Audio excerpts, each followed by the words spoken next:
Before we get started, I want to encourage you to subscribe to the channel, turn on notifications so that you don't miss any of the content that is released by Go Collect.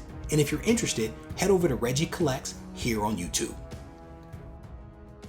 It's Wednesday, and you know what that means. It's time for the weekly Go Collect speculation recap video. There is a little something for everybody in this video. There's Marvel, there's DC, there's Image, there is MCU, and also Disney Streaming Spec stuff. If I've piqued your curiosity, that's good, because I want you to stay tuned for the video. And we're actually going to get things started off with a blog post from Jake in which he takes a hard look at the Thanos Wins title that came out a few years ago. And in this article, Jake talks a little bit about his resistance to the cosmic Ghost Rider and his inability to get on board with the guy that wears a fishbowl on his head. But I'm gonna be honest with you, this was one of my favorite reads over the last couple of years. And I think that because of the art and the storytelling, it actually won Jake over as well. And he highlights in this article that there is a chance that the Ghost Rider could be coming to the MCU. And while people may be priced out of some of the early appearances of the true traditional Cosmic Ghost Rider, it could potentially pique interest in the Cosmic Ghost Rider, who is a pretty interesting character, right? I mean, if you've ever read his stuff, he is hilarious. And so in this blog post, Jake highlights a couple of books that you might want to take a look at, including the Thanos number 13, the first appearance of the Cosmic Ghost Rider, as well as the standalone series. And so if any of this sounds of interest to you, I definitely want to encourage you to check out this blog post. Link is in the description. There is a tremendous amount of excitement around the upcoming Thor movie. And it may revolve around Batman. And as strange as that sounds, it is true. Christian Bale, the former Batman, is believed to be playing a villain in the upcoming Thor movie. And there are a lot of people that believe that he is going to be playing Gorr, the God Butcherer. And I just recently started reading this story arc in which Gorr actually appears. And I have to admit that it is honestly really good. I am not a huge fan of Thor, but this series is really well written and it might be worth taking a look at. In this blog post written by Robert, he basically asked the question of whether you should be paying attention to Gorr because of all the hype that is out there. He points out that Gorr as a character technically first appeared in 1976 in Fantastic Four number 171, but that version of him was actually a golden gorilla who had been modified by the High Evolutionary. And it wasn't until much later in Thor God of Thunder number 2 that we actually saw the current iteration of the God Butcherer come to life. And as I mentioned, this is honestly a really fantastic read. If you haven't had an opportunity to read this one, I definitely want to encourage you to take a look at it. The author actually points out that the Fantastic Four number 171, which features the first appearance of the original Gorr, actually sold for about $160 at a 9.8 in August of last year. He also highlights that the Thor God of Thunder number 2, the first appearance of the recent version of Gorr, at a 9.8 actually sold for only $140. So if you believe that there is something there with Christian Bale and with Gorr, you might want to take a look at these two books. So next up is a blog post from Norman, and Norman actually writes a ton of blog posts from Go Collect, and this is a particularly good one for several different reasons. It is well written, and it features a comic from Batman by one of my favorite cover artists from back in the day. It's a book that I actually own and recently feature on my own Instagram.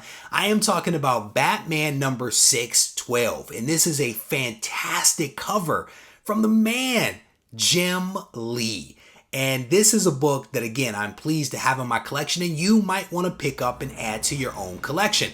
If you haven't read the Hush story arc, you might want to take a look at that. This book is part of that story arc, and I definitely encourage you to read it.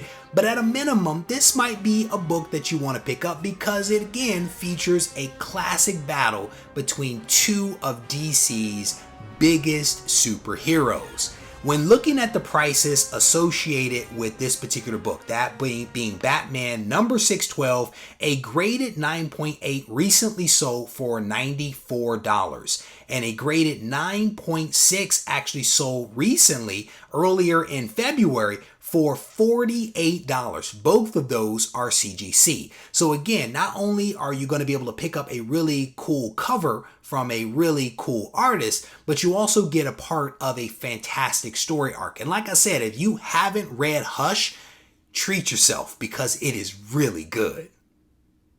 This next blog post actually takes a look at 5 of the most underrated comic villains that are out there. And I would definitely want to encourage you to check out this blog post and read it in its entirety so you can get all of the details on the 5 villains that are considered to be underrated that could potentially appear somewhere in a streaming service or a movie or something like that.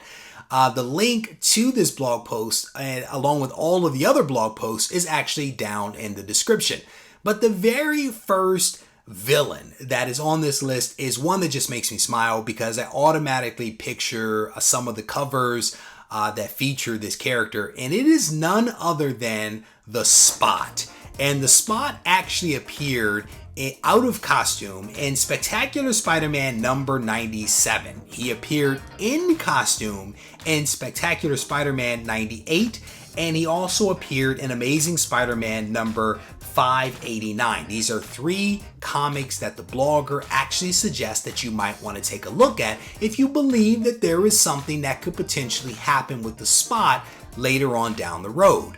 Another character that they identify is the Superboy Prime, who first appeared in DC Comics Presents number 87. And this is the homicidal Superboy that is based upon the Golden Age. And so you might want to, again, take a look at this one as the blogger makes an argument why this character could have some relevance down the road. They also spend some time talking about the Phalanx, who appeared in Uncanny X-Men number 305, the Violator, who first appeared in Spawn 2, and I remember when this dropped, I remember picking up Spawn 2 at the comic shop back in Michigan back in the 90s. And then the very last character that they identify is the Calendar Man, who first appeared in Detective Comics number 259. And so if you want to check out some of the most underrated villains out there at Marvel, DC, and Image, you definitely want to check out this blog post. So I remember several months ago when the Disney streaming service was announced, there was so much speculation, so much hype around the young Hawkeye, Kate Bishop, actually appearing in the streaming service. And I remember that many of the books that were associated with her took off. And I think by and large, many of those books have actually cooled down. But this blogger basically says that now is the time to actually grab the Kate Bishop keys before it's too late. And they actually, in this blog post, make a pretty compelling argument why you might want to pick up some of these books. And they actually cite that Young Avengers number 1 could prove to be essential for the future of the MCU because they highlight here that several of the characters that actually appear on the Young Avengers team are actually going to be appearing in the streaming service on shows like WandaVision. And they highlight that earlier this month, a 9.8 copy of Young Avengers number 1 actually sold for $240. They go on to talk about the confusion that kind of exists around what the first appearance of Kate Bishop as Hawkeye is. And there are some that believe that it is Young Avengers number 12, and others believe that it's Young Avengers Presents number 6. They highlight in this blog post that a 9.8 copy of Young Avengers Presents actually sold for $120, but they highlight the fact that CGC actually considers the Young Avengers number 12 to be the official first appearance of Kate as Hawkeye. And to that point, they highlight here in this article that in January, a 9.8 copy of Young Avengers number 12 actually sold for $80, which actually isn't bad for that particular book.